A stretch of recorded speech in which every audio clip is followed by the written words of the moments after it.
So in discussing an interesting SEC contender, Georgia. One thing interesting about Georgia, if you watch the game against Arkansas, is that they have a significant issue with their quarterback situation. D'Wan Mathis, named the starter, did not pan out, did not play well, was pulled in the early second quarter for Stetson Bennett, who struggled for 3 quarters but got it together in the fourth. Shoob, this is a very interesting issue. Yeah, that's right.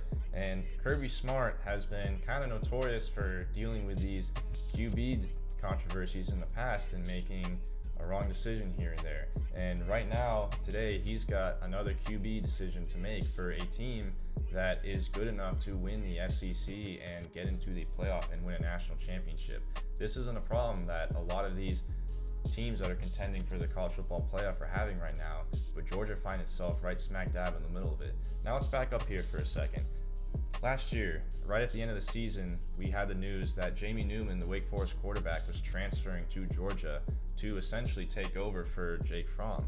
And also with offensive coordinator Todd Monken coming in from the NFL, we thought, oh boy, this is Jamie Newman's time to showcase his talents with all that skill around him at the QB position and around Georgia's roster and really light it up with Todd Monken's explosive offense. And then what happened? We got the news all of a sudden that Jamie Newman opted out, to the surprise of many. And JT Daniels, the transfer coming in from USC, who got beat out by Keaton Slovis over there, he was, if you recall, a former 5-star quarterback who was the 3rd highest rated QB prospect behind Trevor Lawrence and Justin Fields in that 2018 QB class. And what happened then? JT Daniels allegedly got beat out by D'Wan Mathis. Who came out against the game in Arkansas? It was D'Wan Mathis. And what happened with him?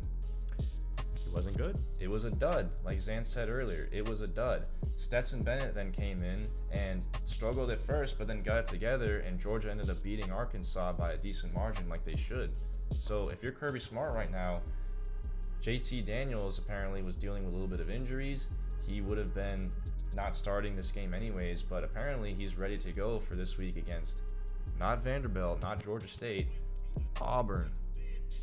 Yeah, that's interesting to monitor moving forward because you have a real issue here of who do you start. So in this situation, yes, Stetson Bennett struggled early on. Stetson Bennett played well in the fourth quarter against Arkansas, a team that you should play well against. JT Daniels is ready to play this week. Who do you start in this situation? Who would you start?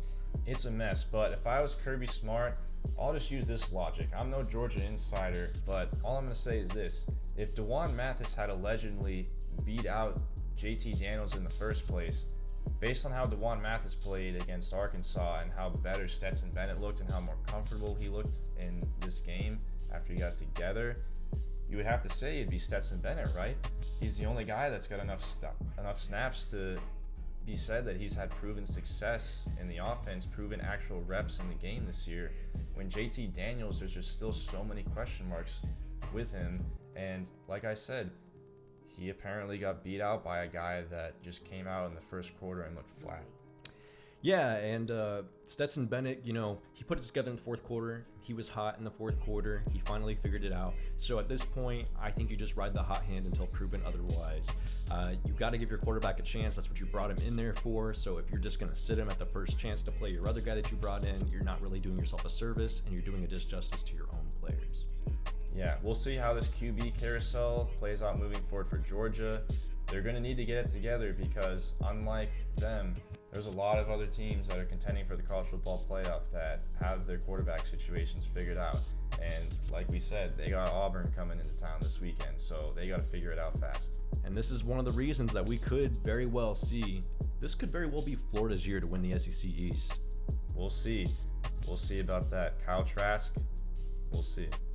6 touchdowns, 4 touchdowns for the other Kyle. So I think they've got good chances, especially since Georgia's got to play Alabama. But we talk about that on the podcast. We'll see you there. The link will be in the description. We appreciate y'all for tuning in. Thank you.